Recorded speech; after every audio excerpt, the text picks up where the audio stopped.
Já parou para pensar que talvez o mundo que a gente vive não seja um só? Pois é, o historiador Mircea Eliade tinha uma ideia fascinante, a de que existem, na verdade, duas realidades completamente diferentes que a gente pode habitar. De um lado, um cosmos, sabe, cheio de ordem, de significado. Do outro, um espaço meio perdido, sem um centro, onde tudo é mais ou menos a mesma coisa.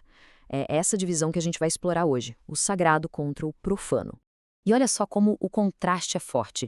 De um lado, a gente tem esse universo que parece fragmentado. Sabe? Um lugar onde cada ponto é igual a qualquer outro. Não existe uma referência absoluta.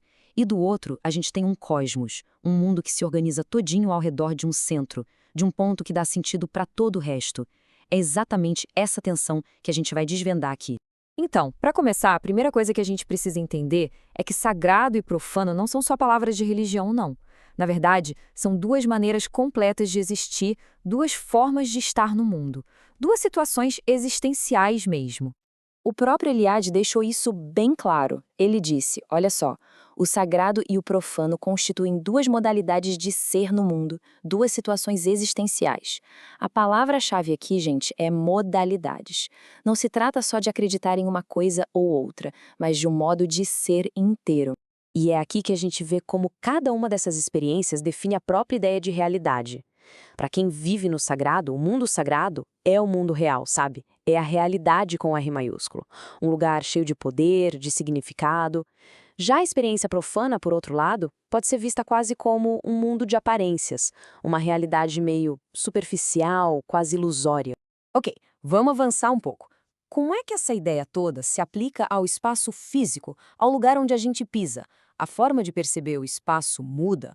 Nossa, completamente, dependendo da visão. É basicamente a diferença entre viver num caos, sem forma, e num cosmos com ordem. E para entender essa transformação toda, tem um conceito que é a chave de todo, a hierofania. O nome parece complicado, mas vem do grego e quer dizer literalmente a manifestação do sagrado. É aquele momento em que algo sagrado simplesmente aparece, sabe? Ele invade o mundo comum e quebra a monotonia do espaço. E isso cria um paradoxo muito interessante, que o Eliade descreveu assim: um objeto qualquer, manifestando o sagrado, torna-se outra coisa e, contudo, continua a ser ele mesmo. Pensa numa árvore ou numa pedra. Ela não muda de forma, continua sendo uma árvore, uma pedra. Mas, ao mesmo tempo, ela passa a ser algo mais, a participar de uma outra realidade, uma realidade mais poderosa. Então, o ponto crucial é este. Essa hierofania cria um ponto fixo, uma espécie de âncora no meio de um espaço que antes era todo igual. E esse ponto se torna um centro do mundo, um lugar de orientação total. É a partir dali que se pode fundar um mundo, ou seja, transformar aquele caos todo disforme num cosmos que faz sentido. E olha, assim como acontece com o espaço, o tempo também não é uma coisa só. Existem duas maneiras completamente diferentes de viver o tempo. Uma é o tempo histórico, essa linha reta que a gente conhece.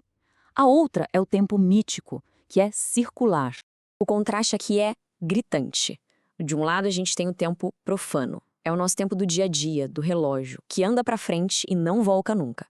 Uma sucessão de momentos que não se repetem. Do outro lado, o tempo sagrado. Esse é cíclico, ele é reversível, é como se fosse um eterno presente mítico ao qual é possível retornar, é possível reviver. Tá, mas como é que se acessa esse tempo sagrado? A resposta é através dos rituais. Os rituais são como uma tecnologia, sabe? Uma ferramenta que permite que o ser humano religioso saia desse tempo comum e participe de novo daqueles eventos primordiais, os eventos que realmente importam. Com exemplos, a diferença fica ainda mais clara. Pega uma ação simples como construir uma casa. Na visão profana, isso é um ato prático, é criar uma máquina de habitar.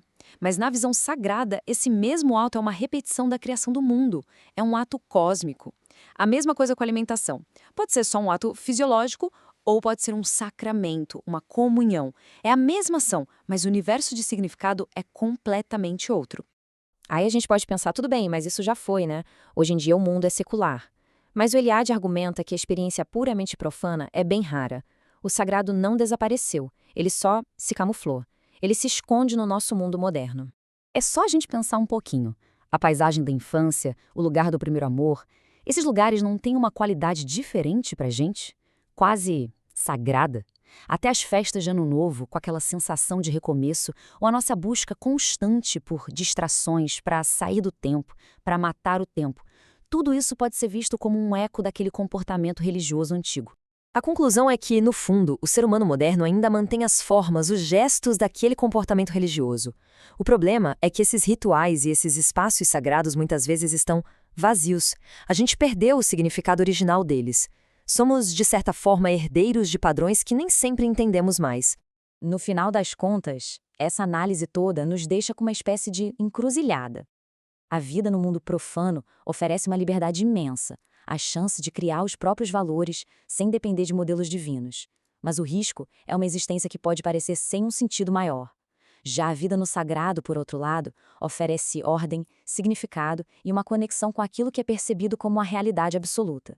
Isso tudo nos leva a uma pergunta final, para a gente refletir.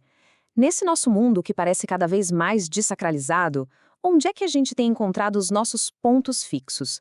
Quais são os centros que usamos hoje em dia para nos orientar e para dar um sentido maior para as nossas vidas? A questão fica no ar.